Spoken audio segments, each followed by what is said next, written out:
Friends, welcome to Magnet Brains. This is Anamika Singh. कैसे हैं आप सभी? मैं आशा करती हूँ कि आप सभी बहुत अच्छे होंगे एंड हाजिर हो चुके होंगे आज के इस प्यारे से सेशन में, आज की इस प्यारी से वीडियो में, जहां मैं आप सभी के सामने लेकर आई हूँ विद्युत धारा के चुंबकीय प्रभाव का क्विक रिविजन। जी हाँ, इस चैप्टर की भी, ये भी बहुत इंपॉर्टेंट चैप्टर है जिससे बहुत क्वेश्चन आता है, तो मैंने सोचा इसके भी इंपॉर्टेंट टॉपिक्स को हम आज के इस वीडियो में देखते हैं। तो चलो भाई, बिना समय बर्बाद करे स्टार्ट करते हैं आज की इस कहानी को। तो सबसे पहले तो चुंबकीय क्षेत्र और क्षेत्र रेखाएं क्या होती हैं, क्यों ना सबसे पहले हम इस पर ही डिस्कशन कर लेते हैं। हो सकता है कि आप में से कई सारे स्टूडेंट्स को पता हो कि ये क्या होती है, पर ऐसा भी होगा कि कई सारे स्टूडेंट्स को नहीं भी पता होगा। तो मैं आप सबको बताना चाहती हूँ, इसके लिए मैं एक छोटी सी एक्टिविटी की हेल्प लेकर आपको बताती हूँ, ठीक है ना। तो क्योंकि इस एक्टिविटी से बोर्ड एग्जाम में डायरेक्ट क्वेश्चन बनते हैं, तो हम यहाँ पर देख पा रहे हैं कि एक पूरा का पूरा सर्किट हमें बना हुआ दिखाई दे रहा है। एंड वेरी इंपॉर्टेंट, ये क्या है? सो बेटा, ये है मेटल का कंडक्टर। मेटल कंडक्टर या धातु का चालक जिसे हम बोलते हैं, जिसमें इलेक्ट्रिसिटी या करंट फ्लो कराएंगे तो वो करंट इजीली फ्लो हो जाएगा, ठीक है। इसी के साथ ये पूरा का पूरा क्या है? कार्डबोर्ड है, जिस पर क्या रखा हुआ है? एक दिक्सूचक सुई, जिसे हम कंपास नीडल बोलते हैं, ये रखी है। साथ ही साथ हम देख पा रहे हैं कि एक सर्किट जो कंप्लीट है, उसमें हमें प्रतिरोध यानी रेसिस्टेंस देखने को मिल रहा है।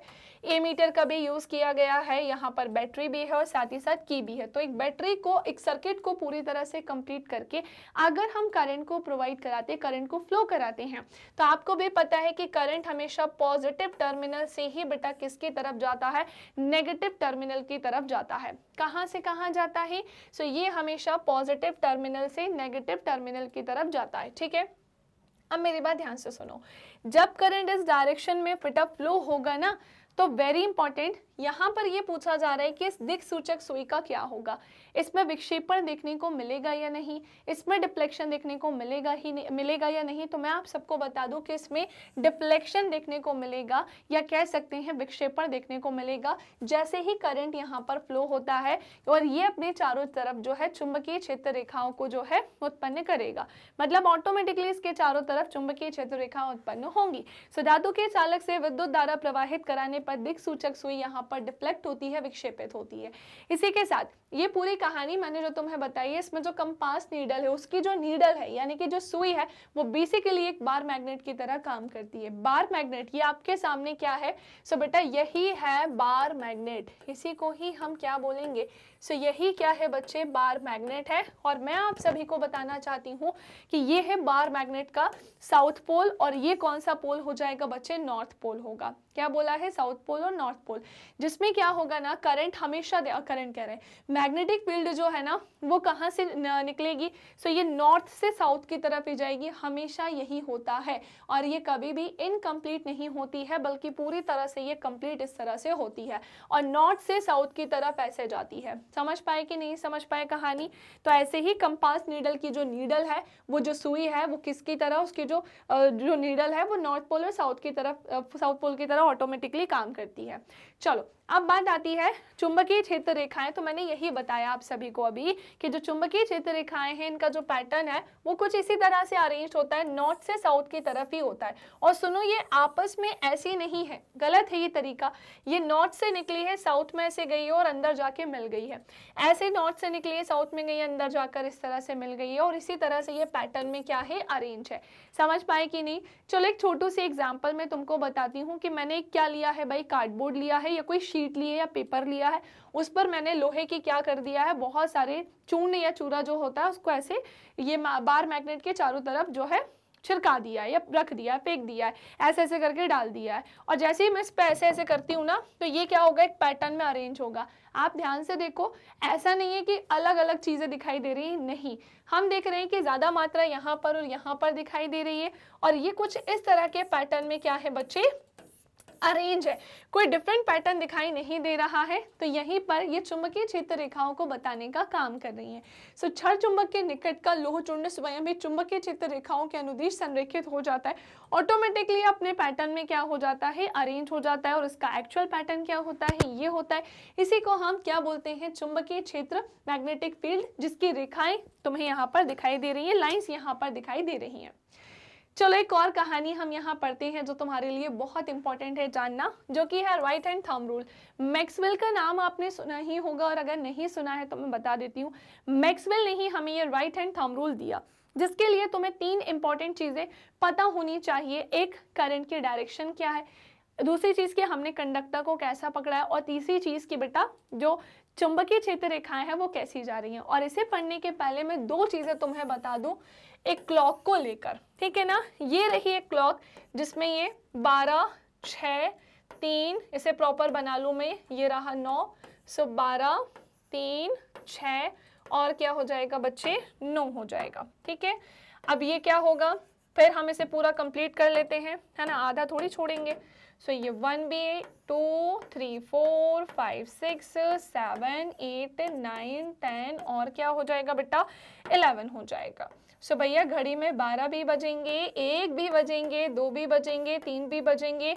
और ये कैसे, किस पैटर्न पे चल रही है बच्चे, सो इसे हम क्या बोलते हैं, क्लॉकवाइज बोलेंगे।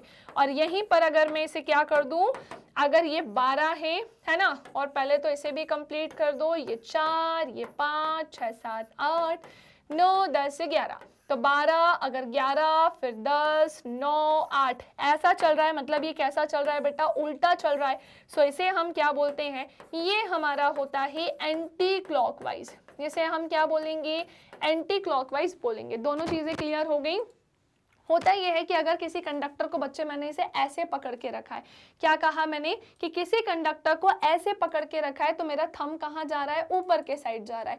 अगर ये ऊपर के साइड दिखाई दे रहा है तो ये हमारे करंट की डायरेक्शन है कि करंट कैसा फ्लो हो रहा होगा, ऊपर के साइड। और ये जो हमारी फिंगर्स हैं, ये जो मेरी फिंगर्स आपको ये कर्ल दिखाई दे रही हैं, तो यही चुंबकीय क्षेत्र की दिशा होंगी, मैग्नेटिक फील्ड की डायरेक्शन होंगी। और ये बच्चे एंटी क्लॉकवाइज है, ये मैं तुमको बता दूं। ये कैसा होगा, इसकी डायरेक्शन कैसी होगी, एंटी क्लॉकवाइज। और वहीं उस कंडक्टर को अगर मैं ऐसे पकड़ती हूँ जहां पर थंब मेरा नीचे है, यानी करंट की डायरेक्शन नीचे है, और फिंगर्स ऐसे कर्ल हो रही हैं, तो ये कैसी होंगी, क्लॉकवाइज होंगी। ठीक है, इस पैटर्न को, इस बात को तुम्हें ध्यान रखना है। सो ये जो तुम्हारे थंब है नीचे और ये कंडक्टर भी नीचे है, तो ये तुम्हारी विद्युत धारा बताएगा। और इसके चारों तरफ क्या बनेंगी भैया, मैग्नेटिक फील्ड या चुंबकीय क्षेत्र रेखाएं देखने को मिलेंगी।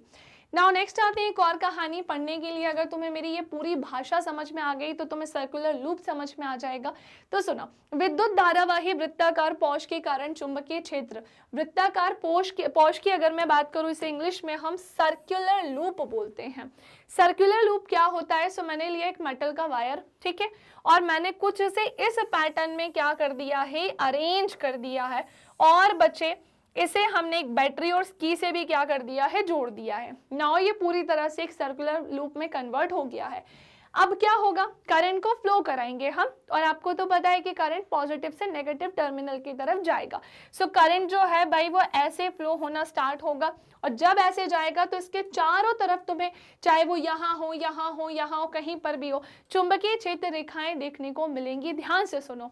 अब बात आती है कि अगर ये करंट ऐसे ऊपर के साइड जा रहा है, तो मैंने तुम्हें बताया कि करंट ऊपर के साइड जाएगा तो मैग्नेटिक फील्ड कैसी होंगी बच्चे, एंटी क्लॉकवाइज। अभी मैंने तुम्हें ये बताया था, करंट ऊपर है, दैट मींस चुंबकीय क्षेत्र रेखाएं कैसी होंगी, उल्टी, यानी कि एंटी क्लॉकवाइज। और जैसे ये नीचे आएगा तो कैसी हो जाएंगी, मैग्नेटिक फील्ड लाइंस कैसी हो जाएंगी, तो ये क्लॉकवाइज होंगी।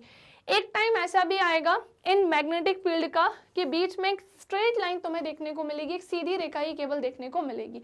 ये सर्कुलर लूप से हमें पता चलता है। चलिए नेक्स्ट आते हैं, इसी के साथ साथ सोलेनोइड आपने नाम सुना ही होगा। किसका नाम भाई, सोलेनोइड का नाम आपने सुना ही होगा। बेटा ये रहा सोलेनोइड। क्या कहा मैंने कि ये रहा क्या, सोलेनोइड। मैम ये सोलेनोइड काम क्या करता है।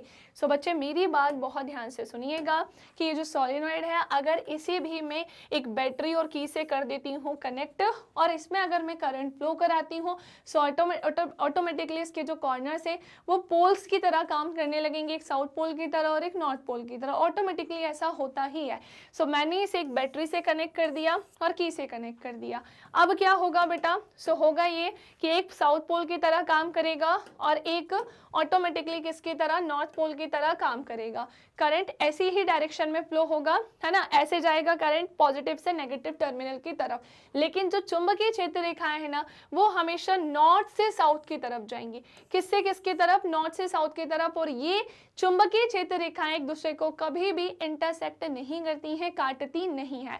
तो किसी विद्युत धारावाही परिनालिका, जिसे इंग्लिश में हम सोलेनोइड बोलते हैं, इसके भीतर और उसके चारों ओर चुंबकीय क्षेत्र की क्षेत्र रेखाएं यहाँ पर कुछ देखने को मिल रही हैं। इसी के साथ अगर किसी विद्युत धारावाही परिनालिका का उपयोग उसके भीतर रखी स्टील की छड़, अगर मैं इसमें स्टील की छड़ रख देती हूँ ना, तो ये इसको चुंबकित करने में किया जाएगा और बेसिकली ये एक विद्युत चुंबक का क्या करेगा बच्चे, काम।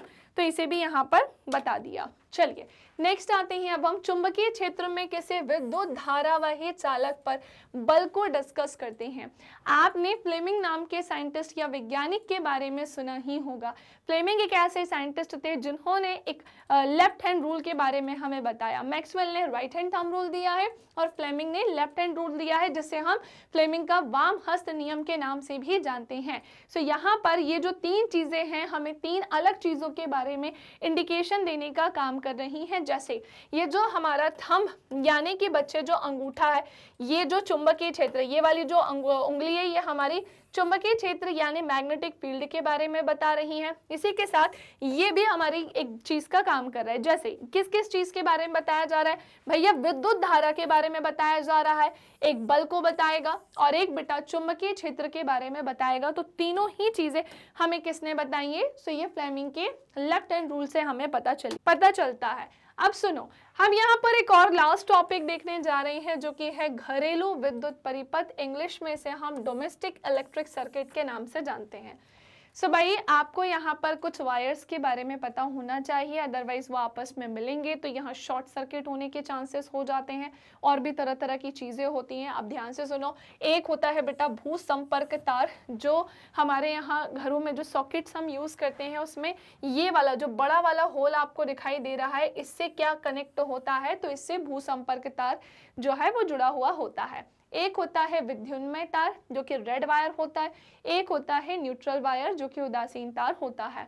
ये किससे होते हुए यहाँ पर जाते हुए दिखाई दे रहे हैं, विद्युत प्रदाय बोर्ड का फ्यूज, फिर ये इससे होते हुए विद्युत मापी से, फिर विद्युत मापी के अलावा ये विद्युत वितरण बॉक्स है जिसमें मेन स्विच एवं प्रत्येक परिपथ के लिए अलग अलग फ्यूज लगे होते हैं। सो ये रेड वायर और ये जो न्यूट्रल वायर ब्लैक वायर है वो दोनों ही इससे होते हुए सॉकेट से क्या है भैया, कनेक्टेड है। ठीक है, लेकिन ये एक दूसरे को कभी भी इंटरसेक्ट या काटेंगे नहीं या टकराएंगे नहीं। इंटरसेक्ट छोड़ो, ये टकरा नहीं सकते, इस बात का ध्यान रखना। ठीक है, और ये जो भू संपर्क तार है ना, ये हमें करंट लगने से बचाता है। कई बार ऐसा होता है ना कि हमें करंट लगने की स्थिति, घर किसी गीले हैं हम या कुछ भी और हमने वायर को पकड़ लिया है तो करंट लग जाता है। भाई बहुत ही खतरनाक स्थिति होती है, लोग खड़े खड़े उनकी डेथ हो जाती है। सो भू संपर्क तार उस स्थिति में हमें क्या करता है, प्रोटेक्ट करने का काम करता है। खैर यहाँ पर होता है फाइनली ये पूरा सेक्शन कंप्लीट। मैंने आपको पूरी कहानी बता दी है।